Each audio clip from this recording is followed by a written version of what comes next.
No idea where entrepreneurs come out as lucky. All I hear about is how much they invest in a business and thrive to get their business to the top. The truth is, some people started small businesses as a joke, expected little result, and made a ton of money using strange strategies. They got lucky. Here are some of the people that became millionaires, or even billionaires using strategies that grew their business from zero to infinity to produce yield.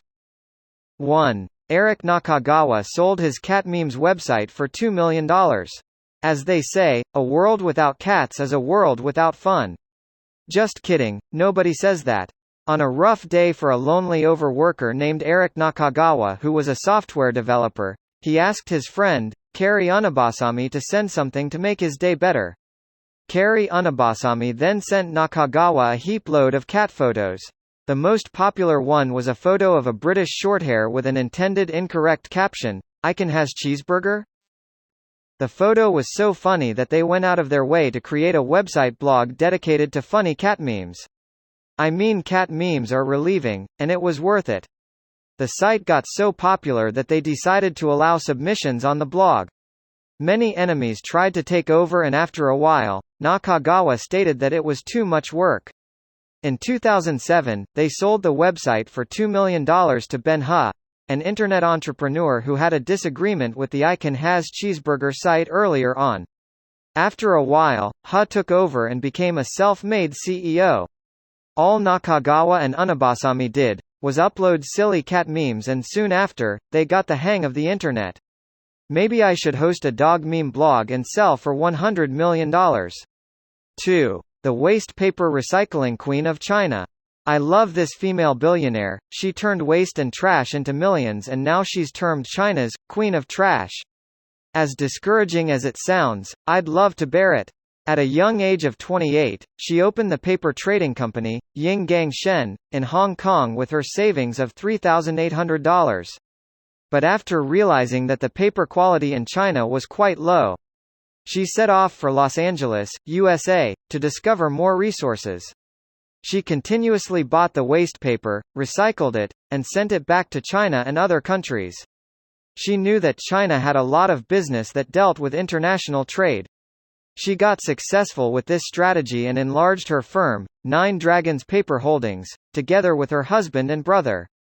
It is now one of the largest paper trading firms that make sweet billions as revenue.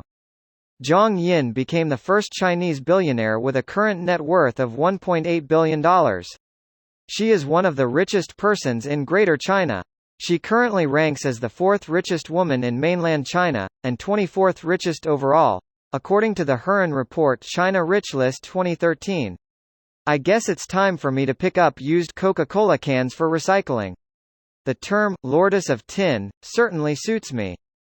3. The domain name that changed a man's life. Suddenly, I feel ashamed for not buying a domain name in the 90s, just like Chris Clark. Chris Clark became a millionaire by buying a domain name, pizza.com, back in 1994. The internet wasn't saturated, and all he could do spend crazy bucks on the annual fee of $20 for the domain name. This man waited for 14 years before he decided to host a frenzied auction with the hope of selling it to a pizza company. It's crazy how $2.6 million came out of this. And even Chris Clark, who was the real Pizza.com owner, said it himself.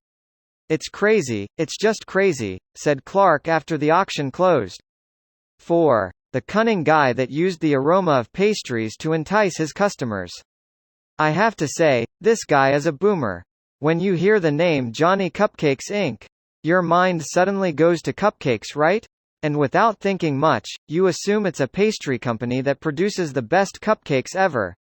It's not. It's actually a clothing brand by Johnny Earl. I have no idea what his sole focus was, but the name sounds so enticing, I'm starting to think he wanted his customers to eat the shirts.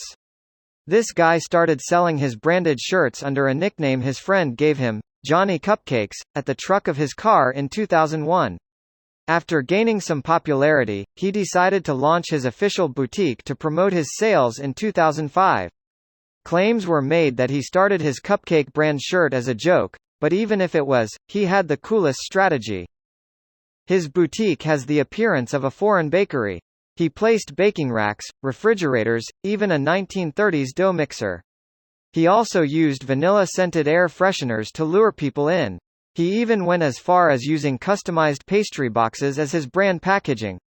People were indeed enticed. Some got angry that it wasn't actually a cake shop though, but who cares, he still made his money being a smart guy.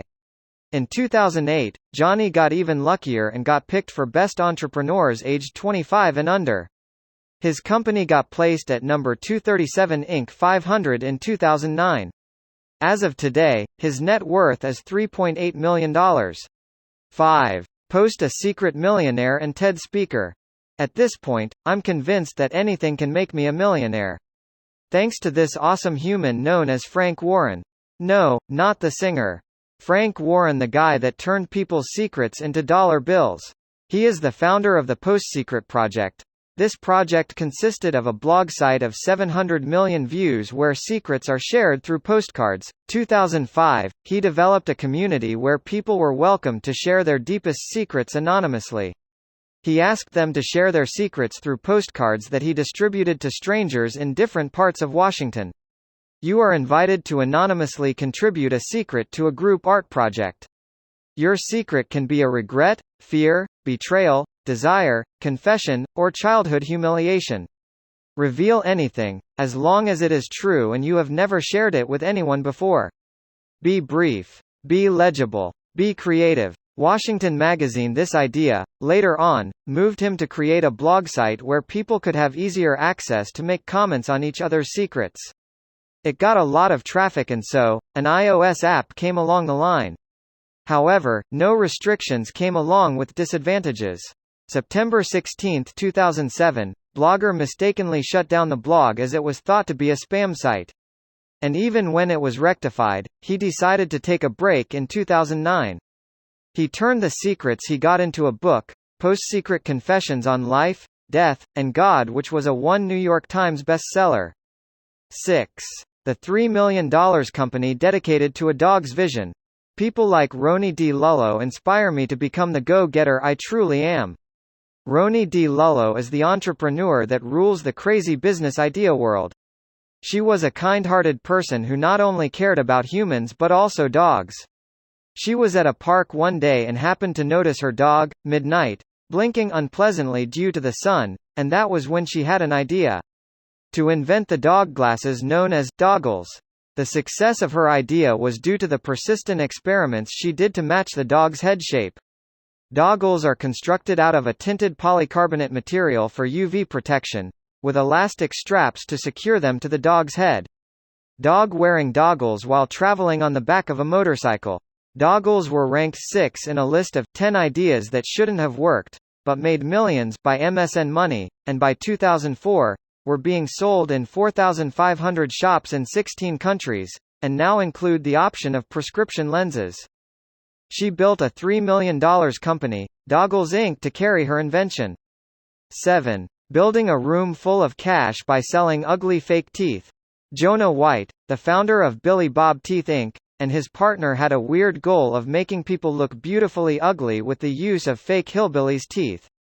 These guys settled down to manufacture 6,000 pairs for a first and sold them across the country. Basically, we found that any outdoor family setting was conducive to good business and highly susceptible to our ruthless Billy Bob Teeth sales team. Our best single-day performance was $17,000, but most of these events yielded at least $2,000 to $5,000 per day. Those were great times. Overall, 4 years after we started, we were earning $2 million a year in 1998. It helped, of course, that we got the deal to make Austin Powers' teeth, and that later, Miley Cyrus started to wear them. We cut a licensing deal with her and split the profits. Mel Magazine. They made $50 million after selling a total of 20 million teeth that made humans look ugly in over 150 countries. It was definitely a trend at that time, seeing how much success came out of the idea. These success stories are very motivational to people who are having a hard time finding the courage to turn those crazy ideas their minds have gifted them. I learned that crazy and weird ideas, depending on how good your strategy is, could someday become a success if you put your mind to it. Maybe it's time to stop waiting to be a lottery winner and bring your ideas to life. Sometimes, it pays off to be a go-getter.